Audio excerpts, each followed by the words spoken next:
সবাইকে আমন্ত্রণ কুল স্পোর্টস 24-এ। শুনছিলেন শিরোনাম, আপনাদের সাথে আছি আমি কাশফিয়া রুহি। ইতিহাস গড়লেন ঋষভ পন্থ। ২৭ কোটিতে রুপির দিল্লির অধিনায়ককে কিনে নিল লখনৌ, টাকায় ৩৯ কোটি। বিশ্বের সবচেয়ে দামি ক্রিকেটার এখন এ ভারতীয় ব্যাটার।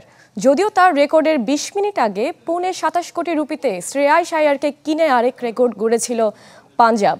এখন পর্যন্ত ২০ কোটির উপর বিক্রি হয়েছেন ৩ জন। রেকর্ড ভাঙতে কত সময় লাগে? দিন, সপ্তাহ, মাস কিংবা বছরও চলে যায়, কখনো কখনো আরও বেশি। তবে আইপিএল রেকর্ড ভাঙতে সময় লেগেছে মাত্র ২০ মিনিট। বিশ্বের সবচেয়ে দামি ক্রিকেটার এখন ঋষভ পন্থ। মূল্য ২৭ কোটি রুপি, টাকায় প্রায় ৩৯ কোটি। অঙ্কটা কত বড় তার একটা ছোট ধারণা দেয়া যেতে পারে। বিপিএল এর কোনো ফ্র্যাঞ্চাইজি এক মৌসুমে পুরো দল চালাতে এত অর্থ ব্যয় করতে পারে না। এমনকি বাংলাদেশের জনপ্রিয় এই ফ্র্যাঞ্চাইজি লিগের টাইটেল স্পন্সরের মূল্য এর চাইতে কম। দিল্লির ছেলেকে দিল্লি রেখে দিতে চেয়েছিল। লড়াইটা হচ্ছিল মূলত লখনৌর সাথে হায়দ্রাবাদের। ২০ কোটি ৭৫ লাখ রুপিতে বিট জিতে নেয় লখনৌ। নিলামের নতুন সংযোজন রাইট টু ম্যাচ অনুযায়ী এই দামে ঋষভকে রেখে দিতে রাজি হয় দিল্লি, কিন্তু লখনৌ নাছোড়বান্দা। এক লাফে ২৭ কোটি রুপি দাম হেঁকে বসে। ঋষভকে তাদের চাই, আর তাতেই বাজিমাত ঋষভের, লখনৌর আইপিএল ইতিহাসের। অবশ্য তার আগে আলোচনায় আসেন শ্রেয়াস আইয়ার। কলকাতাকে চ্যাম্পিয়ন করানো অধিনায়ককে ২৬ কোটি ৭৫ লাখ টাকায় কিনে নেয় পাঞ্জাব কিংস। ভেঙে যায় গেল আসরের মিচেল স্টার্কের রেকর্ড। ২৫ কোটি ম্যান এবার ১২ কোটির নিচে বিক্রি হয়েছেন। সেবারের মতো এবারও একদিনে ভেঙেছে রেকর্ড। প্যাট কামিন্সকে টপকে গিয়েছিলেন তারই অজি সতীর্থ মিচেল স্টার্ক।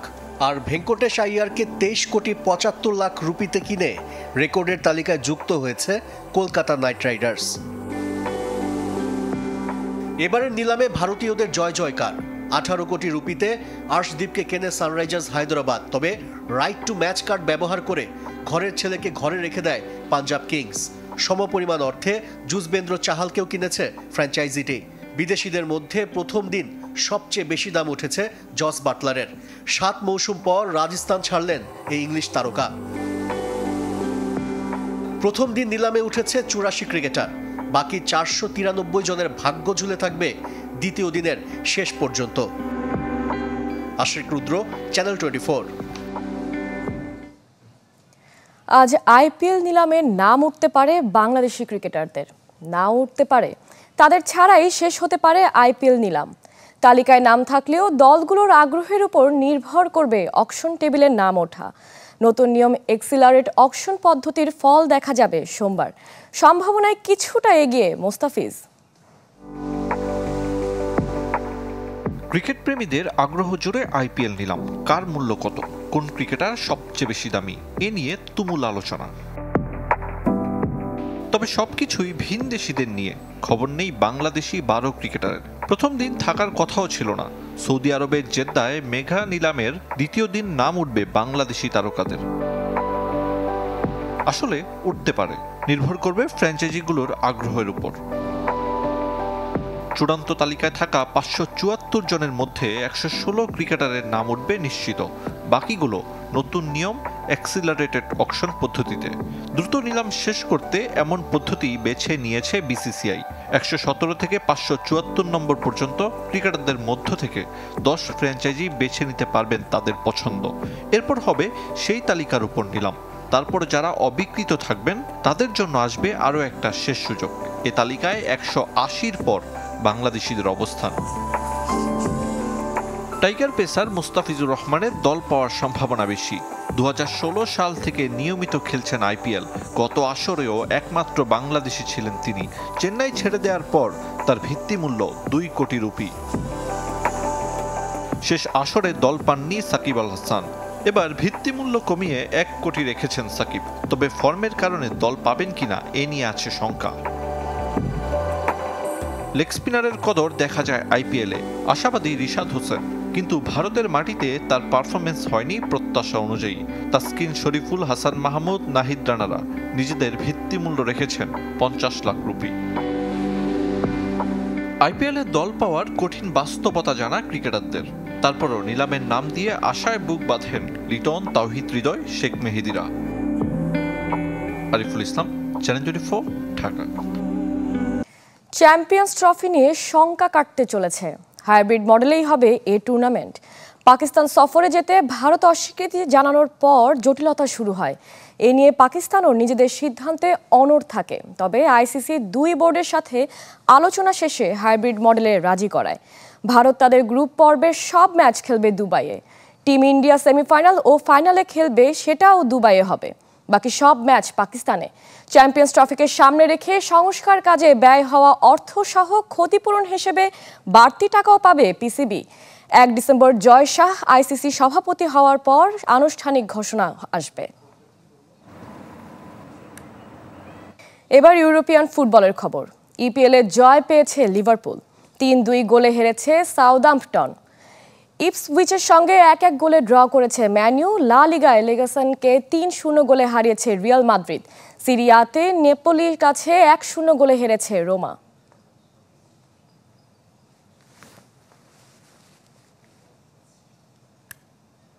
কুল স্পোর্টস 24-এ নিচ্ছি একটা বিরতি, আমাদের সঙ্গেই থাকবেন। দেখছেন কুল স্পোর্টস 24, সঙ্গে আছে আমি কাশফিয়া রুহি। শুক্রবার মাঠে গড়াচ্ছে প্রিমিয়ার লিগ ফুটবল। প্রথম দিন 3 ম্যাচ। আলাদা ম্যাচে নামবে বসুন্ধরা মোহামেডান। চূড়ান্ত হয়েছে 5 ভেন্যু। ফিরছে কুমিল্লা, নতুন গাজীপুর। ঘরোয়া মৌসুম ফুটবল অঙ্গনের জন্য আনন্দ উচ্ছ্বাসের হলেও চ্যালেঞ্জ মধ্যম সারির দলগুলোর জন্য। ঐতিহ্যবাহী ক্লাব ব্রাদার্স ইউনিয়ন শীর্ষ লিগ থেকে রেলিগেশন, এরপর আবার প্রিমিয়ার লিগে ফেরা। সবশেষ মৌসুমেও রেলিগেট হয়েছিল ক্লাবটি, কিন্তু বিশেষ বিবেচনায় টিকে আছে। এতে অন্তত টিকে আছে ফুটবলাররা। রাজনৈতিক পট পরিবর্তনে দেশের ফুটবলে নেই শেখ জামাল ধানমন্ডি ক্লাব এবং শেখ রাসেল ক্রীড়াচক্র। শেষ মুহূর্তে তাদের ফুটবলারদের নিয়েছে বাকি ক্লাবগুলো। নামে টিকে থাকা, নেপথ্যে চ্যালেঞ্জ, যার মূলে অর্থ। ব্রাদার্সের মতো সংখ্যা নিয়ে লিগের অপেক্ষায় 2 প্রমোটেড ক্লাব ঢাকা ওয়ান্ডারার্স আর ফকিরের পুল ইয়াংম্যানস। ক্যাসিনো কাণ্ড থেকে ঘুরে দাঁড়ানো ক্লাব দুটির ভবনেই ফুটবলারদের আবাসন। পারিশ্রমিক, খাবার খরচ, সাথে ট্রেনিং গ্রাউন্ড কিংবা ম্যাচ ভেন্যুতে যাতায়াত। কখনো পল্টন আউটার মাঠ, কখনো কমলাপুর স্টেডিয়ামে অনুশীলন। ঘাসের মাঠে খেলা, তবু বাধ্য হয়ে টার্ফেও সারতে হচ্ছে প্রস্তুতি। কার মাঠগুলো আসলে ছোট হতে হতে এমন অবস্থা হয়েছে মাঠ খুঁজে পাওয়া যায় না। তো সেই ক্ষেত্রে টার্ফে প্র্যাকটিস করা ছাড়া আমাদের কোনো বিকল্প কোনো পথ নেই। আর অর্থনৈতিক বিষয়টা খুব জটিল, কারণ আমাদের এখানে অলমোস্ট 40 প্লেয়ার্স আমাদের নিজস্ব ক্যাম্পে আছেন। ওনাদেরকে প্রতিদিন আমাদের যেই খাওয়ার অ্যারেঞ্জমেন্টটা করতে হয় তাতে লাখ লাখ টাকার দরকার হয়। তারপরেও আমরা বিভিন্ন জায়গা থেকে চেষ্টা করতেছি। আমাদের যে ক্লাব স্ট্রাকচারটা গড়ে উঠেছে, সেই ক্লাব স্ট্রাকচার হলো মানুষের ডোনেশনের উপরে। মেম্বার্স যারা আছে প্লাস যারা আমাদের শুভাকাঙ্ক্ষী আছে, তাদের এই সাহায্য সহযোগিতা কিন্তু ক্লাবগুলা চলতেছে। যখন আমরা স্টার্ট করি তখন কিন্তু একটা প্রাণচঞ্চল উৎফুল্ল নিয়ে শুরু হয়। ক্লাবসের যখন আপনার খেলার পরবর্তীতে যখন আপস অ্যান্ড ডাউন হয়, হার জিত হয়, তখন কিন্তু অনেকেরই মন ভেঙে যায়। শুক্রবার লিগের উদ্বোধনী দিন 3 ম্যাচ। চট্টগ্রাম আবাহনীকে বসুন্ধরা, মোহামেডানকে ওয়ান্ডারার্স আর পুলিশ এফসিকে আতিথ্য দেবে ব্রাদার্স ইউনিয়ন।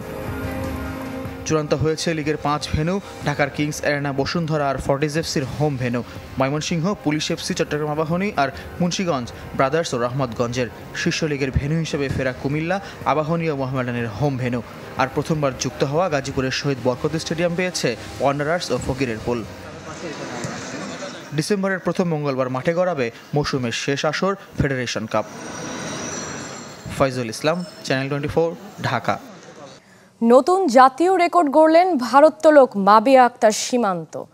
আন্তঃসার্ভিসে 71 কেজি ওজন শ্রেণীতে স্ন্যাচে 85 আর ক্লিন অ্যান্ড জার্কে 111 কেজি, মোট 196 কেজি তুলেছেন আনসারের এই ভারোত্তোলক। আসলে জাতীয় রেকর্ড গড়েছেন আরও 6 নারী।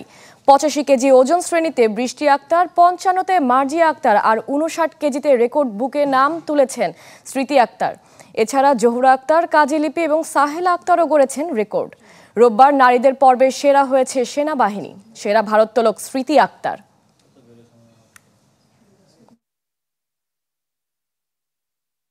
বাহারাইনে যাচ্ছি আপনার ওয়ার্ল্ড চ্যাম্পিয়নশিপ খেলতে। আমাদের বাংলাদেশ আনসার আমাদেরকে পাঠাচ্ছেন ওইখানে পার্টিসিপেট করার জন্য। ফেডারেশন ওইখানে আমাদের সুযোগ সুবিধা করে দিচ্ছেন। তো চেষ্টা করবো এখানে যে পারফরমেন্সটা করেছি, যেহেতু টাইমটা খুব শর্ট, যেহেতু আর 5-6 দিন পরেই যাব, তো টাইম শর্টের কারণে হয়তো পারফরমেন্স 19-20 হবে, কিন্তু চেষ্টা করবো এখান থেকে নিজের বেস্ট ওইখানে পারফরমেন্সটা দেওয়ার জন্য। কুল স্পোর্টস 24-এ নিচ্ছি আরও একটা বিরতি, ফিরছে একটু পর, সাথেই থাকুন। ফিরে এলাম কুল স্পোর্টস 24-এ। তারুণ্য আর অভিজ্ঞতার মিশেল যশস্বী জয়সওয়াল ও বিরাট কোহলির রেকর্ড সেঞ্চুরিতে পার্থ টেস্টে জয়ের সুবাস পাচ্ছে ভারত। 16 মাস পর সাদা পোশাকে শতকের দেখা পেলেন কোহলি। অস্ট্রেলিয়ার মাটিতে 161 রানের ইনিংসে আলোড়ন তুলেছেন জয়সওয়াল। পার্থ কিংবদন্তি বানায়। এই মাঠে সেঞ্চুরি করা সব ভারতীয় তাদের প্রজন্মের সেরা ক্রিকেটার। যশস্বী জয়সওয়াল সেই পথ ধরে সুনীল গাভাস্কার, সচিন টেন্ডুলকার বা বিরাট কোহলি হতে পারবেন কিনা সময় বলে দেবে। তবে দিনের শুরু দেখেই নাকি বলে দেয়া যায় দিনটা কেমন যাবে। অস্ট্রেলিয়ার মাটিতে মাত্র দ্বিতীয় ইনিংসে সেঞ্চুরি করে লাইমলাইটে জয়সওয়াল। স্টার্ক, কামিন্স, হেজেলউডদের পেস অ্যাটাকের সামনে বাধার দেয়াল তোলেন 22 বছর বয়সী ব্যাটার। হেজেলউডকে ছক্কা মেরে পৌঁছান ম্যাজিক ফিগারে। ব্রেন্ডন ম্যাককালামকে টপকে 1 বছরের সবচেয়ে বেশি 6-এর রেকর্ড। 2 হাত প্রসারিত করে আকাশের দিকে তাকিয়ে যেভাবে উদযাপন করলেন, তাতেই যেন আগামীর সুপারস্টার হওয়ার বার্তা। 150 পার করে 161 রানে থামেন। গ্রাহাম স্মিথের পর প্রথম 4 সেঞ্চুরিকে 150-তে নিয়ে গেলেন যশস্বী, যার দুটোকে পরিণত করেছেন ডাবলে। তরুণ জয়সওয়ালের দিনে বিরাট কোহলি প্রমাণ করলেন তিনি এখনও ফুরিয়ে যাননি। লাবু সেনকে ফাইন লেগ দিয়ে বাউন্ডারি মেরে পূর্ণ করেন 30তম সেঞ্চুরি, যার জন্য অপেক্ষা করতে হয়েছে 16 মাস। 7 টেস্ট, 15 ইনিংস ও 3 ফরম্যাট মিলে 29 ইনিংস পর 3 অঙ্কের ঘরে কিং কোহলি। কোহলি রান করলে রেকর্ড হবে না তা যেন হতেই পারে না। অস্ট্রেলিয়ার মাটিতে ছাড়িয়ে গেলেন সচিন টেন্ডুলকারের 6 সেঞ্চুরিকে। তবে এই ফরম্যাটে মোট শতকের তালিকার অনেক নিচে বিরাট। এদিন অবশ্য কিংবদন্তি স্যার ডন ব্র্যাডম্যানের 29 সেঞ্চুরি টপকে গেছেন। আনুশকা সবসময় পাশে ছিল। ক্যারিয়ারের সব উত্থান পতন, ভালো না খেললে আমার মনের অবস্থা কেমন থাকে তার চেয়ে কেউ ভালো জানে না। আমি কখনো দলের বোঝা হয়ে থাকতে চাই না। পারফর্ম করলে আমি যেমন খুশি হই তার চেয়ে বেশি খুশি হন আনুশকা।